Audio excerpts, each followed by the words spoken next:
chon pui par ziak tu din puya kholum uap deuh chur mai kara chuan zo pui kho chu bu tua in lomin thlo lai mai vap chu an thai khurem rum hloma mi somni som thum rual vel bu tua an han kwal pup pup te chu alo thlir tu tan chuan hmunom tham ania masir le lama mi in khonge keima zo pui kho tlangwal hian kan thai koi tak tak tiang masir le lambin thok khobin o a han ti long longa masir le lambin tum chuan a then vat vata le lama mi lain ma aron chuak khalang ti hlau reng rengin tran ala a atol par para a chang le ma fual mai tur chu anor mar pa reng boka chen khat lain nu lamal mu pa tumin fiam thu nen an lo rak pa lut boka mi som thum rual vel in lom khom chu an thom po a chadar dar kher mai heti hun lai hi violent ma mi zo ten mani khuwa chewa lal na ya anom lai ania mi pakhat ro rel tan hnoyan oma wang le mi zo tlom ngai na dik tak ne na an nun an man chho lai ani khotlang anin lung rualin lal fing le ro rel thima piang in khuwa le tui an nga mun ran sala changin an pem khom dur chida ma se an nun azalen viau lain in runa khuwa le khuwa in do hun lai le sa sang an la tama wang ero chuan nun azalen viau we tilawin she om na lai tam tak om thungani heta tak hian pasal tha mi huai sen tam na piang chu khoral muang ani thung thin ani zan ria ai khama chuan tlangwal le na tur nei thadeu te chu an chia emo an tha emo an helai di run lampanin an kaldia ti aloma chen khat le na tur shemumal lawero chu zol buk mai enga walu pa te ti ngai tha in an chuveran thunga kholai vela nau pangpon tawin mai pui an che en lu achu vot ti wanga ai po ni lem lovin lian chuamale nei thanga te chian dun chuan an ai hama an mani to ka chuan an hlim ve kher mai nula han rim tur em an hriat lo wangin zol buk om ngot aya ti in anin kom ve borani voi le khata silai aron puak thuaya silai apo rual chuan lalveng lama chang chuan satla e ko chua lama thalai ral kai chin to phot chu mani nei ang kengin kal khom tur aron tilau lawa chu thom chu hriain nau pangpon to ho po mani in lampanin an ho ngal dia thanga kanin siam ve do na mi chuama chuan ati ngal wata ni e ko chua lama karakha aperani nge yang karon som peidon chenia nei thanga chuan alo ti wata mani in lampan chuan an liam ngala ko chua a chuan mai cher chu an chieng chu aloma in za thum khuwa thalai rual an han chuak khom chia chu an tam thamin kho chung mi puilal le nu naw tan chuan a thlamon puyom kher mai akal thei tur om chin an kal kim ta mo tia chuan ole ko chua lama kan kar kam chu kan hriat chewangin a per chu ania ma se van doi thlak takin a hliam hlau maya a mu ma sa tu ten an soidanin kei puitar lam to kan ran vul te se thi tu ber kha ani oma phim khur takin kan chuyanga tu mani om fa lo turani yang tin sapui hliam ani wangin in hliam pal aol le dona kan phim khur tlang donia walupa than zinga chuan atidap dapa mun thuma in chenin saliam hual tur chuan an chuak khum uma chuama te ho chu kot chua lo kong lama walupa le pasal tha ni bok than zinga ho chuan an kaldam dama thuipo an kalma chuan kong thlang lam korkam sairil bon pik muna chang chuan sakei chu aliam tuar thin rimin rosa di hriat zetin aron ha hum ta dar mai le chu orol zet chu arap thak her mai naw pang deuh then khat phei chu an khur cheti ti der mai ni a ha hum ri chuan leichung ri la changin aron ngor der ani deuh ber ome tuma khazam lek su hetiang ramsa mai ma zo pui pasal tha hi kan zam turani lo than jinga chuan aron ti lo lawa anin sem dar ngal zunga chuama te hoin kor an thlen rual chuan sakei chu aron ram ngal dur mai chu mi kara chuan mihring na tur rum thom aron ri chuak tel tlat mai le anan ngai thla chianga min chan ro chan tlak kalome aron ti loma sai chuam ngati nge min ngai chang lawa ilo chet mai ni valupa chuan ati ngal tuara chan tum chuan midang ho chu an punghal suau loma tu man zunai ri su zoi oin kan hnayanga akal kiang mayang an ron ti tuar loma sakei chu kalson tum om lo faranin ain ro sakuk reng boka min chan ro chan tlak ome ani lo poinin chemtal khamin han pete sai chuama chuan aron ti loma chuta zet zong chuama thin na tur tangang lo chan tlak ome aron ti lom chungin tu man nai su in ti mo saya lo chang ram ro o keima than chuama zo puitlang wal karon kale ati tuara mai chernen sairil bon pika chuan atlan lut ngal wata midang ho chu an lo rak thot loma sakei po chuan ama ron lu chil tu chu alo khoi mai ngam bik okong lo sai chuama ase na chu thla rang zetin nunglama atol son ngal dor maya saya iharem tur ram ro o sai chuama chon dom kang chung chuan antia ka thae kapem lek chawlom choi ti tui tok lek chawani sai chuama chon alo ti deu lek chaw mai mei cher enga chon sakei che rut chu chuama chuan a humana rang zetin a chem a chu a phor ngal wata ain siam rem man ma chon sakei chu huk pop chungin aron duk phei ngal zoka sakei liam tuar asase an chu saka wanga thin rem chu rang zetin chuama tom na lama chuan aron ko phei ngal zok mai chuaman chem pui phor fel meu chuan in siam rem na hun a om to tlat lo sakei chu aron thleng phei chop chil ve ngala chuama chu aron zuan ngal zoka in her rem man ni to hek lo le a chem pui chu arin vai ngal pop mai chu mi rual chuan sakei chu na tur ti hriat zetin a che ngal thota chuama chu aron zuan fu thowa sairil bon pik noya chuan an pan in an hlom tlanghal top mai midang ho chu an ron thleng tlanghal sapa sai chuama hliam tur let reng chu a thenin an boi pui ngal laya a thenin chuama chu an ngai ven zui ngal bok an kaldan them atang chuan an fim khur tlang ti a hriat kher mai an phun pa sep lom boka ka thian yom na yem arit lutuk ron nam son wat te u athi tonia hlautur om lo chuama chuan aron ti du da chuama on hriat rual chuan rang zetin sakei chu an nam son wata chuama po chu to hloi chungin aron tho chuak ve ngala sakei chu an han bel chianga a chaldara tak chuama chuan a thluak lang hok khopin alo sat chu alo nia sapui liam tur to tan chuan han tor zo chi zia zang ani hau lo hani ka thian tuk lo rim inam ta khop mai ka chuang lutuk chenia lai kunga chuan chuama dara beng thek chung chuan aron tia mai thina ka ti fu ve mai ani kha nang po om hnai la chuan ti ve tho don ti ka hriania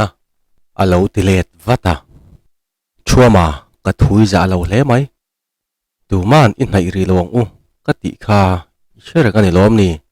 enga nge ikal lui nang poni thi pha chela ni kha rol thar mai in lania ka thu iza lo lu tukki ka ngai dan ani thailo nam chom tlangwal dai kil karami mai le ngal walu pa than jinga chuan midang ho hriat thei tur khoparing chuan aron ti longa chuama chu azak kher mai han chan let ve mai chu achaka ma se ain sum rama ngoi rengin ading kun reng mai ni uthan jing walu pa inia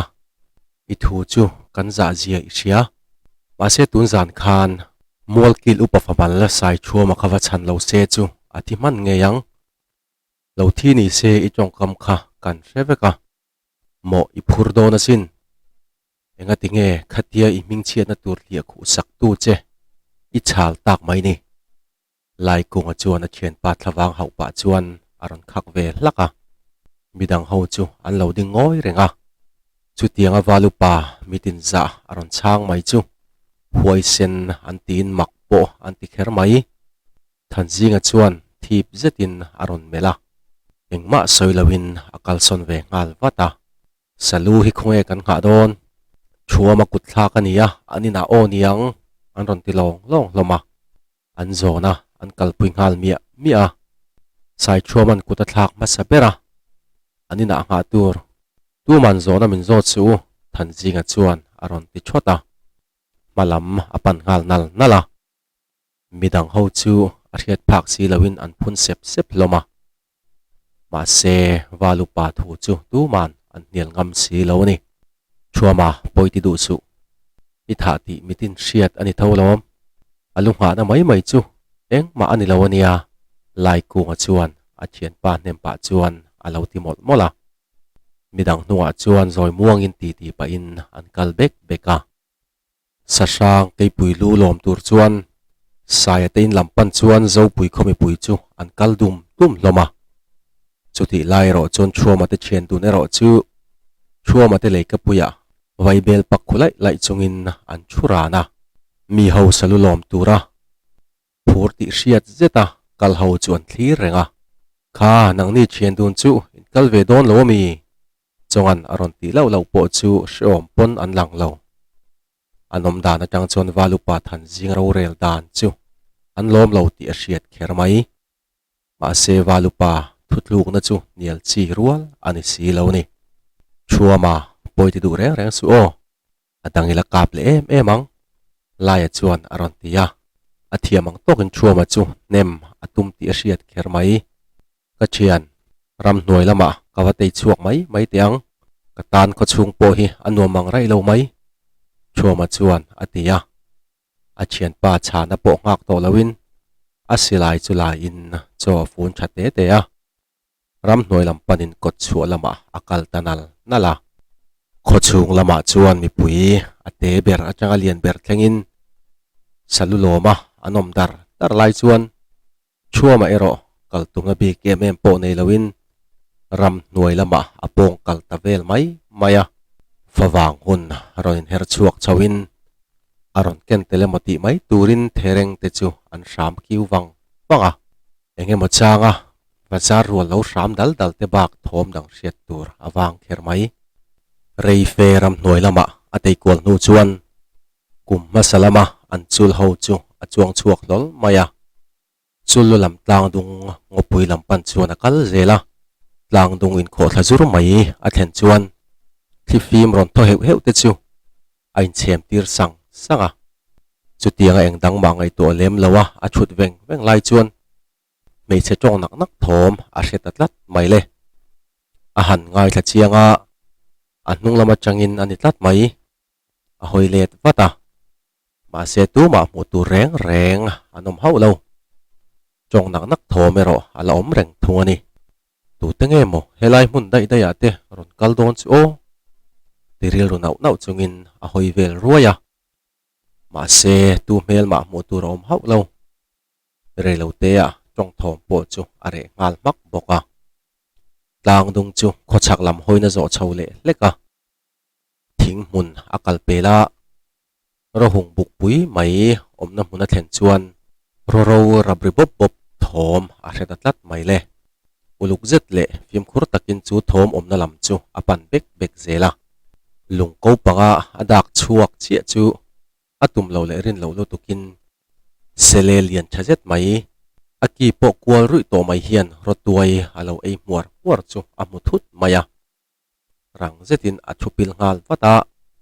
asilai zen chu ahol muk sawa amua thun fel nu chuan asilai mor chu lungkawa ngatin khiang kung lian thazet mai be chan chung chuan uluk zetin antin wanga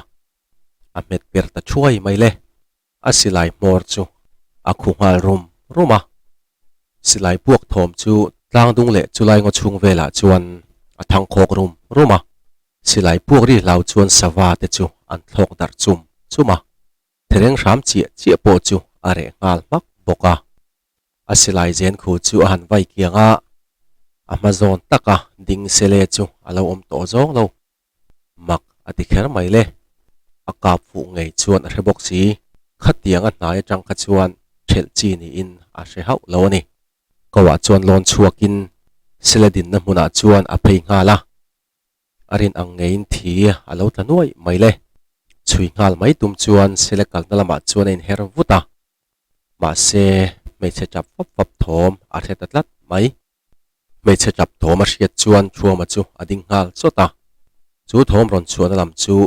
selel hiam kalna lamani ti a hria a ril ru boi zetin ading tarenga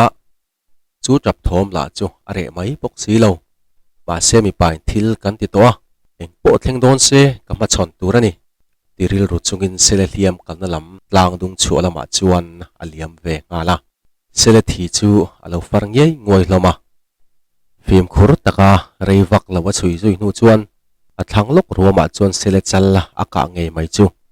ro hung bula chuan alo tlureng mai a chet mi to lo dana chuan a thi to ngei ni ti a hriat theiani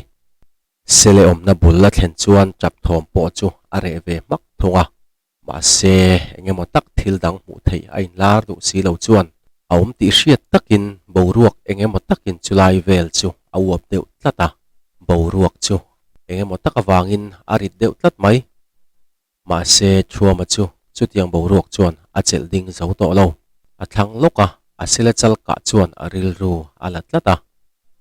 rang zetin atlan thlang hala sele chal ka chunga chuan lonin asilai cheng chu an kaw hal rapa lado cham tuma ain siam rem lai chuan abul lok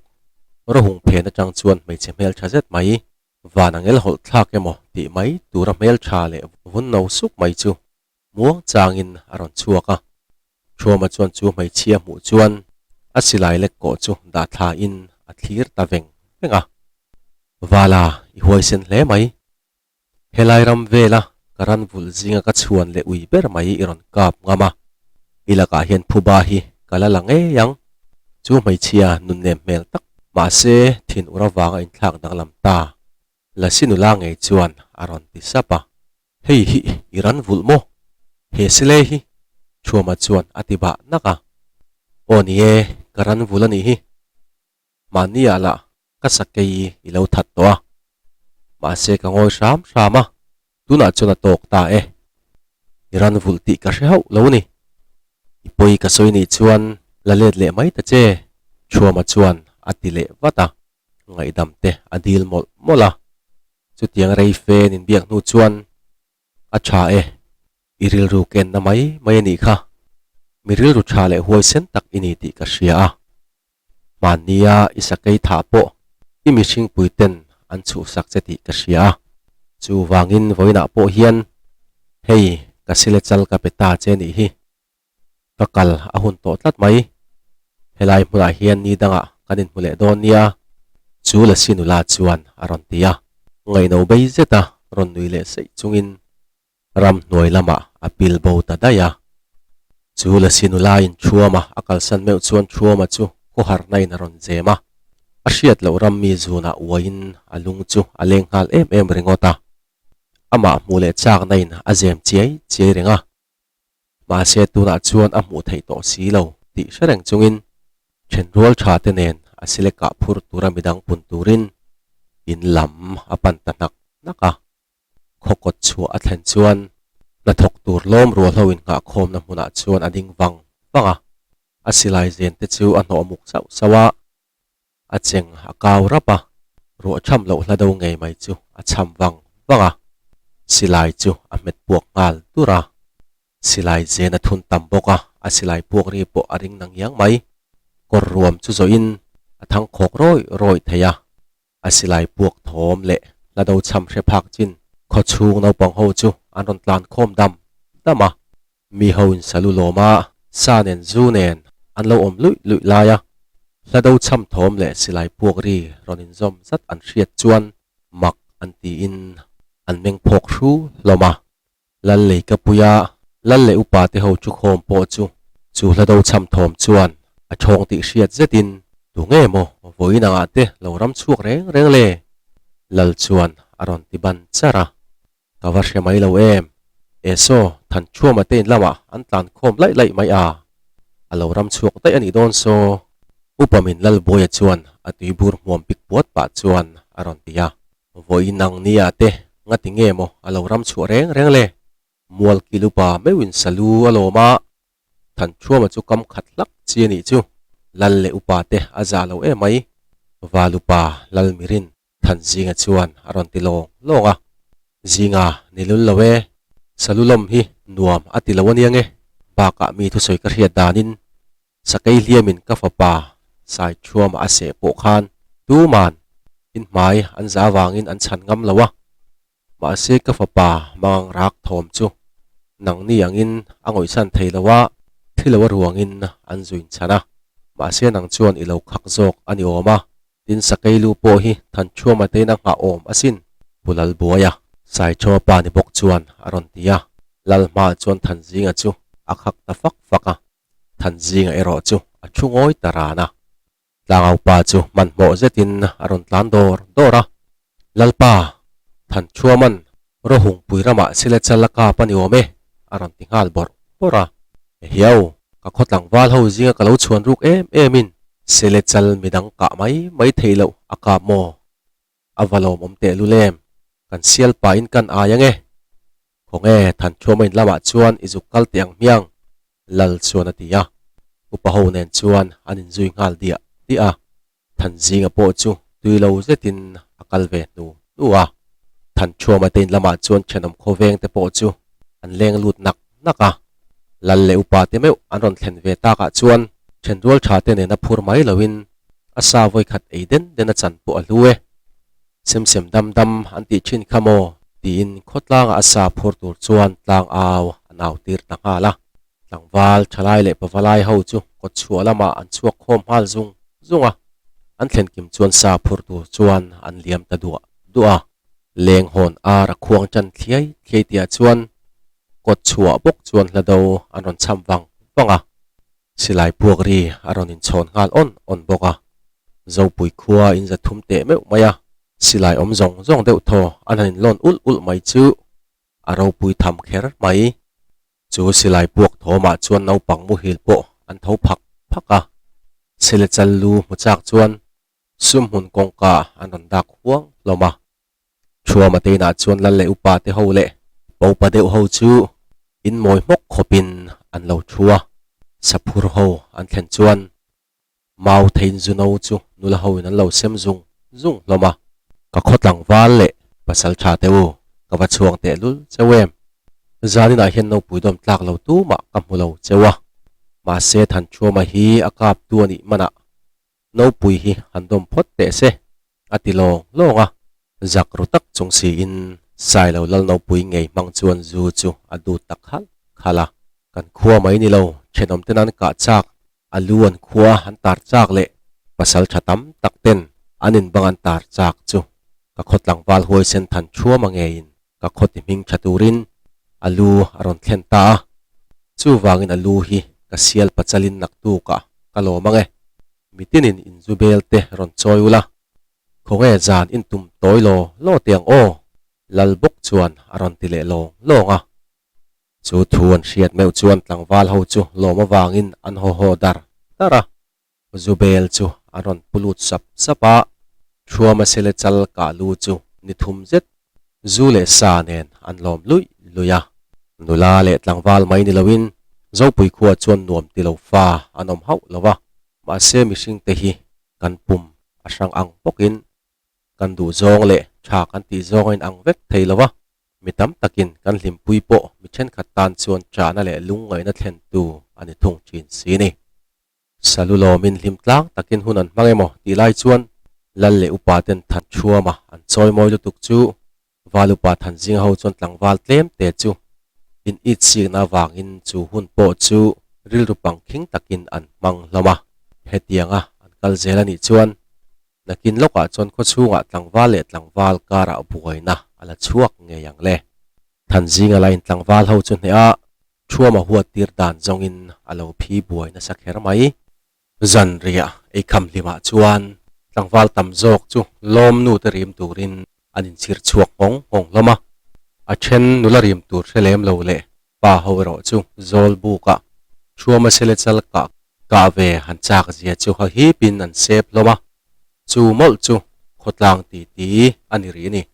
chuama ta thian dun chu zandang anga an ti chin dan ang bokin naupang om tual mai chem ai pa in naupang pon to ho chu an thlir dawa chuama hei fawang ol len a thleng chu de der maya bu pui mor min rol velin ngoi zol lui lama alim fuan te zuveng ve ila kalau ti dewa lai chon ron tia kalau chak ril ru khopa chin ahun ala hla deuh thowa engma po ka hril ngam lo che ni kha midang sombel tur te hria em thelem nang ma se hun te ala thowa som tur chuan om mayang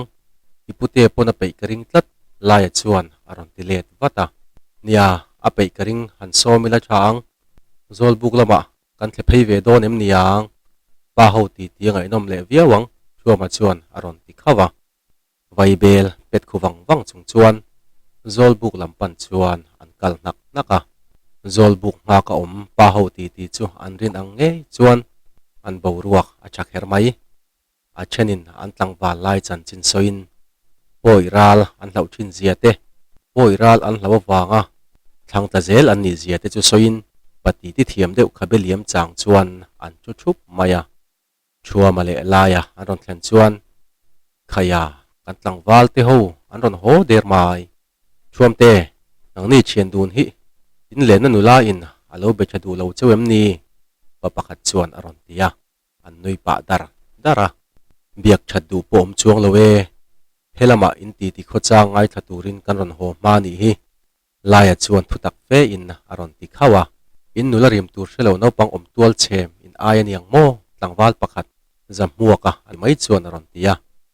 chang to lem lawin pa ho ti chu an ngai thlak san ta daya reipo an ngoi main khonge kan nam chom tlangwal pasal tha chu enge mo an reng le kalau buan tiang che zamhuaka bok chuan aron ti le midang ho chu an ngoi chapa atong kama tilang chiang chialo ma se a mu sit zia a hriat theini ngoi te in buan hi ka thiam hau lo mai ka chau lo cheni mai te se in ngai tlom zetin thuama chuan aron ti let wata ma se pa ho mu chak ber ani tlat e khaya chuam te han buan te khai salama pasal tha viau mala in buan kan lam ngai lo tlat mai an lu limaron betu pulian lira chuan aron tia midang ho po chuan an ron tuini sap boka chuama chu a tho chaya in buan chu an chanta chuama chu alo chak nangyang mai le zamhuaka chu avor ta hrepa zamhuaka tloma thanjinga ruahman angin tlangwal dang chuan an ron thlaka chuaman alo tlom mi maya atopa thanjinga nen chuan anin chaita chiang mai le valupa em han buan chu ni thein a hrelawa ain bo be lira ma se thanjinga chuan ka thei takemo tin na tur po don lowin arem danin abin chuaya atopa zong than chuama thina tur tangang lo atha an tho ve taka thanjinga po chu abet ngal rok mai anne talo kher mai le khang lang mai chuan kan that lo tiang che ti tur chuin thanjinga chuan thing fak achu tamaya ma se pa ho chuan an lo kam khata an thel thei ta rama leng hon aron khuang ala pa ho po chu mani in lampanin anin zui ho duwa tua tlangwal nularim ron honen chuan anin sul pel zuta zolbuk chunga chuan mutmuna an phun sar loma chuama in buan mu ho chuan achak zia an soi sepa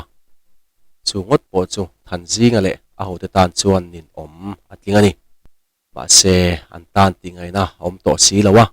ti ming chiat an tum na lama ti ming thajok si ni zan lai apela khovar khuan masa aran khuang ala chuama chu amumeng khiawa amang lama anulam hu mol chuan aril ru alu aveng venga amumanga mi chu aseleka chuma amu nge ani ti sia a tho hara khala sinula ka mulein ring tak chungin ramwak turin war tiana chuan akal tanal nala fawang jing ni chuak at main thing na aron chun ve meu chuan chua ma chu asile chal ka na hmuna thleng der to a ma se savasham thom tak ngial po hriat tur om hau lo are in are tlok toka ngai te po ati chalo rum thei jok ani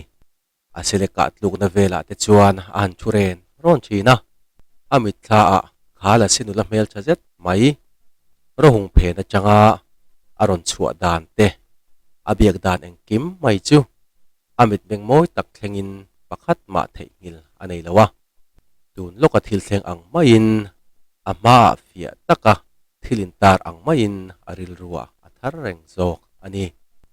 atum ang le eng tiklai po athin lunga lua tu la sinula mel tha mu tur om tak si lawa chuan apia lok tlang dung lungpui tau lau mai changa khua chuan tur chuan lungpui chunga chuan alon chai chaya vai bel te chan pa in hlifim ron tho hewin naw ban parim thiang kak aron chem nam chem te chu du tho takin a hi vonga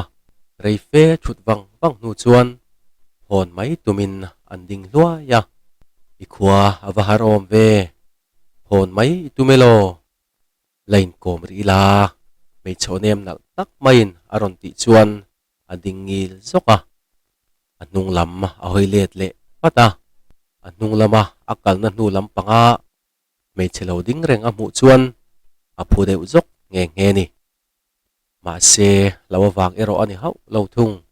mania amu nu ngei kha ani ti asia a karon lon ve chu iphal lawami ama chuama nu ver chungin aron tinon le sapa phallu tuke ron kalla kalau pot chawang che chuama chuan ativata chunu la mel thatna le adu om na chuan azem alek lek ni berin ain sia a kamu huna chuan chumi khami chu ka soi puyanga tia lo suang tu na zong te chu voile khata lak bo ang diakin a oma eng ma soi tur po shelo chuan a chungoi tara mayani thifim tho heu ten asam an chem len siau tele arim tuin noi rim nam chak te chu a hi wanga enge ma soi niap chung le anui changa a he sen vam ham mai le a ha var nal zet mai ron lang chin te chu chuama chuan a thlir dau renga chuama ka kal a hun to tat mai kan lain hule chin don nia o chong pui min ti mai don nia ka ming chau tal chu ilo sheve reng chin don nia ani mang cha phot o ka kal a hun le to chong pui mel chai la si zong telal nu fanu chuan aron tia chuta zet zong chuama ain sum zo to lolo lakal ri su khai ka ngai lu tuk che ati ve ta phong maya chong pui kal tur chu akwa ta vonga keipon ka ngai chelom ma se om reng man kanilo kan lain mule paton nia chong pui chuan ati sara aron kal na lampang chak lama chuan ngo thing buk pui kara chuan akala relo te a abo zui ta ngala chuama chu akwa har kher mai theini se jong kum khua kal san ngai to lo turin chong pui mel chai chu azui ve du nge yang le ma se ani mi sing ani a chong pui la rammi la sinula ani sia antan run mun len dun ni her chuak ngai don si lo ni enge mo changa hetiang in mu zau hi an thei tok ani si ni van lai zo la ading wang to a chuama po chu muang changin kholam panin akal beka enge mo angai tu kwal pa newa chu tianga suang to na nen thildang ngai to lek lawa akal mi lai chuan voile khata mei chemang ang auri aron chuak tarong ronga chuama chu ading ngal chata chu mangang aurol chu na lam chu ngai tha in abeng ando ha a oi kanu kadu lo min chan ro voi thum vel ring zetin aron tia chumi bak chu a soi riat thei to lowa a o a zoi tela relo te a are tamak mai ni chuama chuan asilai zen te chu athuna a hol muk sawa amu aduang tok athun hu chuan mei chemangang aurol ron chuan lampang nia riat om na changa chim chak lam lek an khom na lam panga chuan man mo zetin atlan ta lok loka